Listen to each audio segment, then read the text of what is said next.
கனடாவில் to drug தொழில்துறையில் அதிகளவிலான தமிழர்கள் ஈடுபட்டு வரும் நிலையில் அதில் பெரும் ஆபத்துகள் உள்ளதாக பாதுகாப்பு தரப்பில் தெரிவிக்கப்பட்டுள்ளது. இந்த தொழில்துறையில் ஏற்பட்ட முருகல் நிலை காரணமாக ஈழத்தமிழ் இளைஞர் ஒருவர் சுட்டுக் கொலை செய்யப்பட்ட நிலையில் நீதிமன்றில் பல தகவல்கள் வெளியிடப்பட்டுள்ளன. டோ ட்ரக் தொழில்துறையில் நிலவும் மோதல்களே இந்த படுகொலைக்கு காரணம் என அரசு தரப்பு வழக்கறிஞர் நீதிமன்றத்தில் தெரிவித்தார். 2024 ஆண்டு ஜூலை மாதம் 6ஆம் திகதி யாழ்ப்பாணத்தைச் சேர்ந்த சுலக்ஷன் செல்வசிங்கம் சுட்டுக் கொலை செய்யப்பட்டமை தொடர்பில் 2 சிறுவர்கள் மீது கொலை குற்றம் உறுதி செய்யப்பட்டது. இவர்கள் நபர் ஒருவரின் கோரிக்கைக்கு அமைய பணத்திற்காக கொலை செய்துள்ளதாக நீதிமன்றத்தில் குற்றத்தை ஏற்றுக்கொண்டனர்.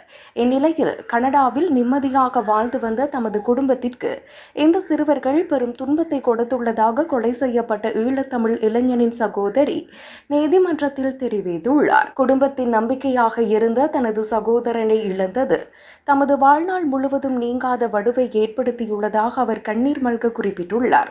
குற்றவாளிகளிடம் எந்தவிதமான குற்ற உணர்ச்சியும் இல்லை எனவும் ஆவேசமாக தெரிவித்தார். இலங்கையில் தீவிரமடைந்த போரிலிருந்து தப்பி கனடாவுக்கு வந்து குடியேறிய தனது பெற்றோருக்கு சுலக்ஷன் ஒரு சிறந்த மகனாக இருந்து உதவிகளை செய்து வந்தார். இத்தகைய நிலையில் மனித உயிரின் மதிப்பை உணராத சிறுவர்களின் செயல் ஒரு முழு குடும்பத்தையுமே சிதைத்து விட்டதாக சகோதரி குற்றம் சாட்டினார்.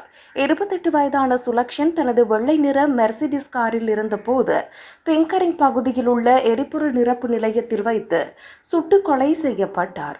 இந்த சம்பவத்தில் முக்கிய கொலையாளி ஏற்கனவே முதற்கட்ட கொலை குற்றத்தை ஒப்புக்கொண்டுள்ளார். தற்போது தண்டனை அறிவிக்கப்பட உள்ள ஏபி மற்றும் RR ஆகிய 2 சிறுவர்களும் கொலையாளிக்கு உதவியது மற்றும் குற்ற செயல்களுக்கு பயன்படுத்தப்பட்ட வாகனத்தை அளித்தது உள்ளிட்ட குற்றச்சாட்டுகளை ஏற்றுக்கொண்டுள்ளனர். இந்த சம்பவம் நடந்தபோது அவர்களுக்கு வயது 15 என்பதும் குறிப்பிடத்தக்கது.